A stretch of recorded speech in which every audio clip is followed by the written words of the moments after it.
दोस्तों, बिहार की सियासत में एक बार फिर से उथल पुथल मची हुई है।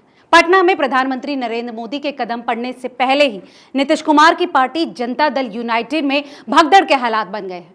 ये कोई छोटी मोटी हलचल नहीं, बल्कि एक ऐसी आंधी है जो नीतीश कुमार की सियासी जमीन को हिलाने का मादा रखती है। दोस्तों, जेडीयू के दो बड़े नेताओं सुरेश चंचल और हाजी परवेज सिद्दीकी ने पार्टी का साथ छोड़कर महागठबंधन का दामन थाम लिया है।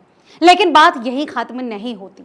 इनके साथ दर्जनों और नेताओं ने भी जेडीयू को अलविदा कह दिया है और ये सिलसिला अब रुकने का नाम नहीं ले रहा। सुरेश चंचल, जो कभी नीतीश कुमार के करीबी हुआ करते थे, विधायक रह चुके हैं और उन्होंने अब कांग्रेस की राह पकड़ ली है। दूसरी तरफ हाजी परवेज सिद्दीकी, जिन्होंने वक्फ बिल के मुद्दे पर अपनी नाराजगी खुलकर जाहिर की थी, वो भी अब नीतीश कुमार से नाराज होकर कांग्रेस पार्टी में शामिल हो चुके हैं। लेकिन दोस्तों, ये दो नाम तो महज शुरुआत हैं। राजेश कुमार मिश्रा, परवेज सिद्दीकी, मोहम्मद एहसान उल्लाह, रामचंद्र राय, प्रेम पासवान, मौलाना मकबूल अली, सरोज कुमार, सुल्तान रजा कादरी, विभा देवी, कैफी बार्शी, पूषा मालाकार, अख्तर अंसारी, मिराज मंसूरी, मौलाना सज्जाद आलम, मेहरुल खातून, ये वो नाम हैं जो जेडीयू छोड़कर अब कांग्रेस की सदस्यता ले चुके हैं। इस लिस्ट में मुस्लिम नेता हैं, दलित नेता हैं और ओबीसी समाज के नेता भी हैं। यानी नीतीश कुमार की पार्टी से हर तबके का विश्वास अब उठता दिख रहा है। दोस्तों, बिहार की सियासत का मिजाज समझने के लिए थोड़ा पीछे चलते हैं। बिहार, जहां 243 विधानसभा सीटें हैं, जहां बहुमत के लिए 122 सीटों का जादुई आंकड़ा चाहिए। भारतीय जनता पार्टी और जेडीयू का गठबंधन, जो राष्ट्रीय जनतांत्रिक गठबंधन यानी एनडीए का हिस्सा है, लंबे समय से बिहार की सत्ता पर काबिज है। लेकिन इस गठबंधन की नींव अब डगमगाने लगी है। दोस्तों, आप जानते हैं कि प्रधानमंत्री नरेंद्र मोदी इन दिनों बिहार दौरे पर हैं। पीएम यहां रैलियां कर रहे हैं, रोड शोज कर रहे हैं और रात को भी वहीं रुक रहे हैं। ऐसा लगता है मानो वो बिहार की हवा को ही अपने पक्ष में करने की हर मुमकिन कोशिश करना चाहते हैं। लेकिन दोस्तों, हवा तो उल्टी बह रही है। नीतीश कुमार की पार्टी में पहले भी वक्फ बिल को लेकर नाराजगी देखी गई। कई नेताओं ने उस वक्त इस्तीफे दिए थे और अब ये नई भगदड़। अब सवाल ये है कि नीतीश कुमार की पार्टी इतनी कमजोर क्यों हो रही है?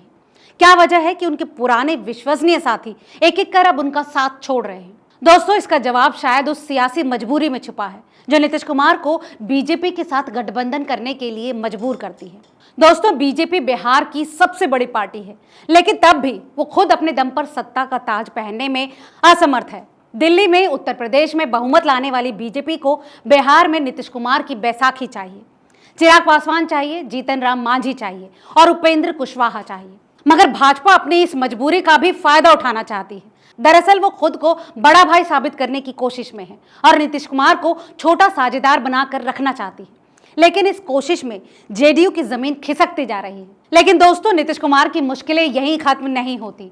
हाल ही में वो दिल्ली गए, बीजेपी अध्यक्ष जेपी नड्डा से मिले, अमित शाह से भी मिले, लेकिन प्रधानमंत्री से मुलाकात नहीं हो पाई।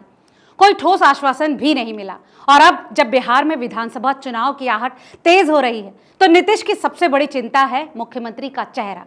वो उम्मीद लगाए बैठे हैं कि शायद मोदी उनके नाम का ऐलान कर दें। लेकिन दोस्तों, आपको क्या लगता है, क्या ऐसा होगा? जेडीयू में भगदड़ का यह आलम तब है जब बिहार पूरे देश की नजरों में है। दोस्तों, ये वही बिहार है जहां नीतीश कुमार ने कभी सामाजिक न्याय की बात की थी, पिछड़ों, दलितों, अल्पसंख्यकों के हक की बात की थी। लेकिन अब उनके ही नेता ये कह रहे हैं कि नीतीश अपने उस रास्ते से भटक चुके हैं। वक्फ बिल हो या बीजेपी के साथ गठबंधन की मजबूरी, जेडीयू के कार्यकर्ताओं और नेताओं में नाराजगी साफ दिख रही है। अब सवाल यह है कि क्या नीतीश कुमार इस भगदड़ को रोक पाएंगे? क्या वो अपनी पार्टी को एक बार फिर से एकजुट कर पाएंगे या फिर बिहार की सत्ता में कोई नया उलटफेर होने वाला है? दोस्तों, महागठबंधन को मजबूती मिल रही है, लेकिन बीजेपी और जेडीयू का गठबंधन कितना टिक पाएगा? दोस्तों, ये वो सवाल हैं जो बिहार की हवाओं में इन दिनों तैर रहे हैं। आपको क्या लगता है? अपना जवाब हमें कमेंट करके जरूर बताएं और ऐसी तमाम और खबरों के लिए देखते रहिए रिपोर्टर जी। बहुत बहुत शुक्रिया।